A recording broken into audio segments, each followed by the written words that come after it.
Hello, ನಮಸ್ಕಾರ ಎಲ್ಲರಿಗೂ. ಇವತ್ತಿನ ರೆಸಿಪಿ ಪೂರಿ ಚನಾ ಮಸಾಲ. ಬೆಳಗಿನ ಬ್ರೇಕ್ಫಾಸ್ಟಿಗೆ ಕ್ವಿಕ್ಕಾಗಿ ಹೇಗೆ ಮಾಡೋದಂತ ವಿಡಿಯೋ ಸ್ಕಿಪ್ ಮಾಡದೆ ನೋಡಿ. ಪೂರಿ ಹಿಟ್ಟಿಗಾಗಿ 2 ಕಪ್ನಷ್ಟು ಗೋಧಿ ಹಿಟ್ಟು, 2 ಟೇಬಲ್ ಸ್ಪೂನ್ ಎಣ್ಣೆ ಅಥವಾ ತುಪ್ಪ ಹಾಕಿ ಸ್ವಲ್ಪ ನೀರು ಬೆರೆಸ್ಕೊತ ಹಿಟ್ಟನ್ನು ಮೃದುವಾಗಿ ಕಲಿಸ್ಕೊಳ್ಳೋದು. ಗೋಧಿ ಹಿಟ್ಟಿನ ಜೊತೆ ಸ್ವಲ್ಪ ಮೈದಾ ಹಿಟ್ಟು ಬೆರೆಸ್ಕೊಂಡ್ರೂ ಪರವಾಗಿಲ್ಲ. ಇಲ್ಲಿ ನಾನು ಗೋಧಿ ಹಿಟ್ಟನ್ನು ಮಾತ್ರ ತೊಗೊಂಡಿದ್ದೀನಿ.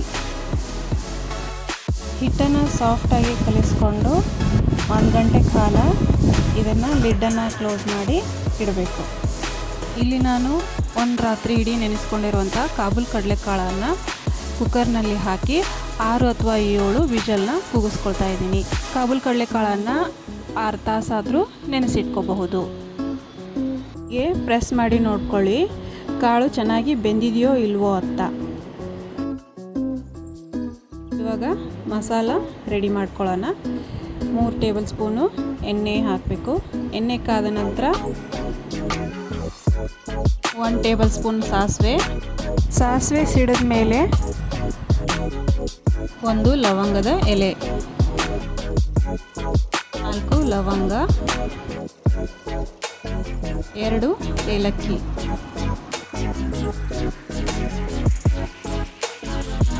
ಎಣ್ಣೆಯಲ್ಲಿ ಹಾಕಿದ ಮಸಾಲೆ ಪದಾರ್ಥ ಒಳ್ಳೆ ಅರೋಮಾ ಬರೋವರೆಗೂ ಫ್ರೈ ಮಾಡಿಕೊಳ್ಳಿ.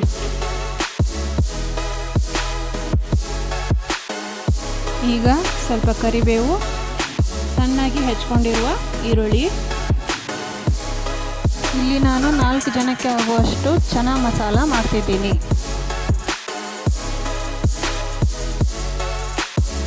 ಈರುಳ್ಳಿ ಸ್ವಲ್ಪ ಕಲರ್ ಚೇಂಜ್ ಆಗೋವರೆಗೂ ಫ್ರೈ ಮಾಡ್ಕೊಳ್ಬೇಕು. 1 ಟೇಬಲ್ ಸ್ಪೂನ್ ಜಜ್ಜಿ ಇಟ್ಕೊಂಡಿರುವಂಥ ಬೆಳ್ಳುಳ್ಳಿ ಪೇಸ್ಟ್. ನಿಮ್ಮ ಹತ್ರ ರೆಡಿ ಪೇಸ್ಟ್ ಇದ್ದರೂ ಹಾಕ್ಬೋದು. ನಂತರ ಶುಂಠಿ 1 ಟೇಬಲ್ ಸ್ಪೂನ್. ಶುಂಠಿ ಬೆಳ್ಳುಳ್ಳಿ ಪೇಸ್ಟ್ನ ಸರಿಯಾಗಿ ಎಣ್ಣೆಯಲ್ಲಿ ಫ್ರೈ ಮಾಡಿಕೊಂಡು 4 ಹಸಿಮೆಣಸಿನ್ಕಾಯಿ ಉದ್ದುದಾಗಿ ಕಟ್ ಮಾಡಿಕೊಂಡು ಎಣ್ಣೆಯಲ್ಲಿ ಫ್ರೈ ಮಾಡ್ಕೊಳ್ಳಿ. 1 ಕಪ್ನಷ್ಟು ಈರುಳ್ಳಿ ಪೇಸ್ಟ್,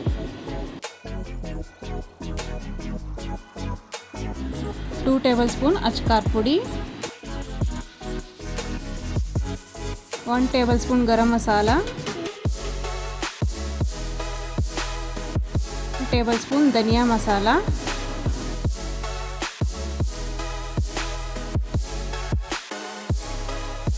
1 ಟೇಬಲ್ ಸ್ಪೂನ್ ಜೀರಿಗೆ ಪುಡಿ. ಎಲ್ಲದೂ ಚೆನ್ನಾಗಿ ಮಿಕ್ಸ್ ಮಾಡ್ಕೊಳ್ಳಿ. ಇಲ್ಲಿ ನಾನು ರುಬ್ಬಿಕೊಂಡಿರುವಂತಹ 2 ಟೊಮೊಟೊನ ಹಾಕ್ಕೊಳ್ತಾ ಇದ್ದೀನಿ. ಇದರ ಜೊತೆಗೆ ಸ್ವಲ್ಪ ರುಚಿಗೆ ತಕ್ಕಷ್ಟು ಉಪ್ಪನ್ನು ಸೇರಿಸ್ಕೊಂಡು 2-3 ನಿಮಿಷ ಲೋ ಫ್ಲೇಮ್ ಇಟ್ಕೊಂಡು ಬೇಯಿಸ್ಕೊಳ್ಳೋಣ. ಮಸಾಲ ಕನ್ಸಿಸ್ಟೆನ್ಸಿ ಸ್ವಲ್ಪ ತೆಳುವಾಗಿ ಬೇಕಾದರೆ ನೀರನ್ನು ಬೆರೆಸ್ಕೊಂಡು ಹಾಕೋಬಹುದು. ಕುದಿಸಿರುವಂತಹ ಕಾಬೂಲ್ ಕಡಲೆಕಾಳನ್ನು ಮಸಾಲೆಗೆ ಬೆರೆಸ್ಕೊಂಡು 2-3 ನಿಮಿಷ ಕಾಲ ಬೇಯಿಸ್ಕೋಬೇಕು. ಚೆನ್ನಾಗಿ ಎಣ್ಣೆ ಬಿಡುವವರೆಗೂ ಬೇಯಿಸ್ಕೊಂಡು ಕಸೂರಿ ಮೇಥಿ, ಕರಿಬೇವು ಸೊಪ್ಪನ್ನು ಹಾಕ್ಕೊಳ್ಳಿ.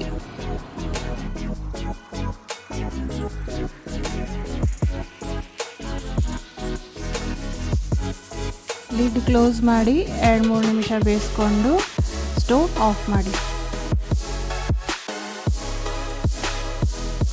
ಪೂರಿ ಜೊತೆ ಸೂಪರ್ ಕಾಂಬಿನೇಷನ್, ಚಪಾತಿ ಜೊತೆನೂ ತಿನ್ಬೋದು.